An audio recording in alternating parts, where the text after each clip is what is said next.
Observe the natural breath. There are 100 over pranayamas in yoga.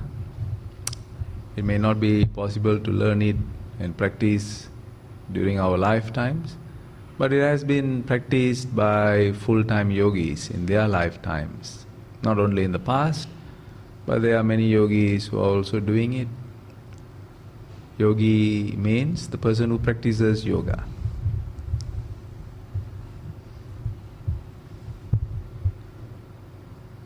And they do it full time because they have found inspiration.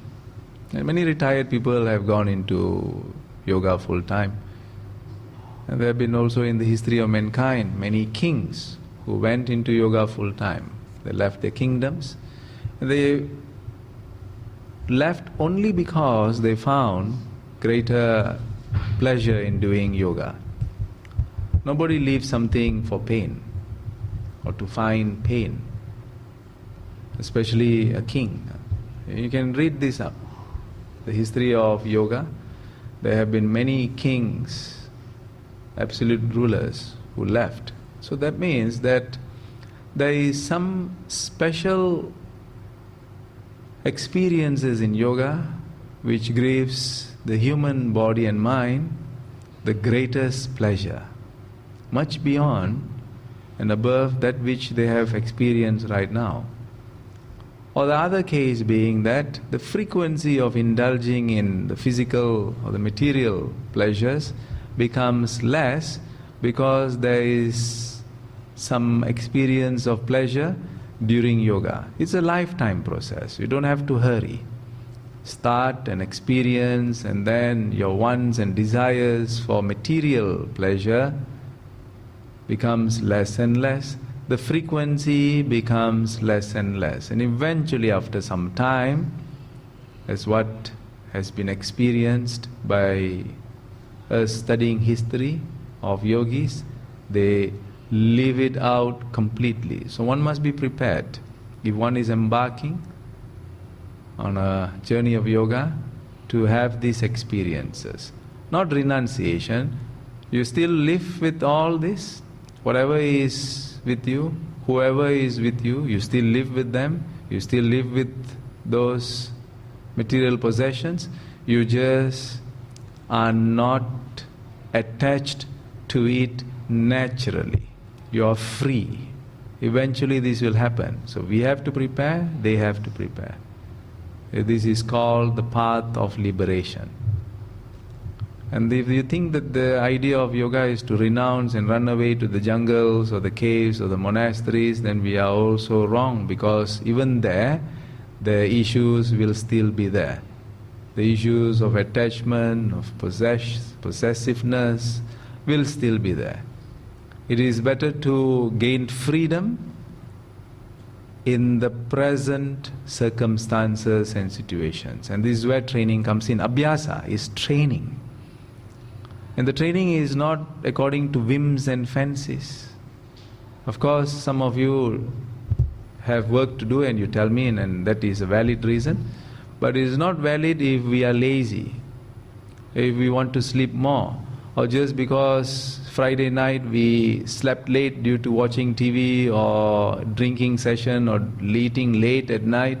All that is not an excuse, because when we are in need, only yoga will come and help. When we are in need of strength during a period of pain or suffering or sickness, it is only the training in yoga that you have put forth, the time that you have invested in yoga, that will help you. Nobody, not even your mother or father or brothers or sisters or spouse, can help you when we are in pain. Nobody can take our medicines. And now there are not even medicines to cure some of the illnesses that has been experienced by the human body and mind. They don't even know what is the problem. They can't even diagnose. So, having seen all this, all of you have seen all this, and why are we not embarking on practice? Or maybe we don't know. Maybe we don't know the history of yoga. And I'm telling you now. The history of yoga is made up of men and women who have found super strength, super health. And the feeling inside is of immortality. And the way they leave this human body at a certain advanced age is not the way we see people around us living in pain and suffering. They live in joy and mastership. It is not exclusive, meaning that it is not exclusive to those who have full-time practice processes. It can be experienced. You, in your life, with your children, with your spouse, you can still experience this mastery. Long term, dirgha kala, is stated in the sutras. Dirgha kala, long term, continuous practice with reverence, with devotion. That's why in India, yoga is respected so much, they revere it. It's with devotion. They can enjoy the practice, just like us, we can enjoy the practice, we can have so much of fun, but the feeling inside is of devotion. Connecting it to the higher dimensions of our lives. So think about this. Eating itself won't help you. Talking to our friends is not going to help our health. Watching movies again and again is not going to help you. Speaking on the phone is not going to help you. Chatting in your internet or your Facebook is not going to help your health. The only thing that is going to help your health is the exercises that we do and the moderation in the food intake. Moderation.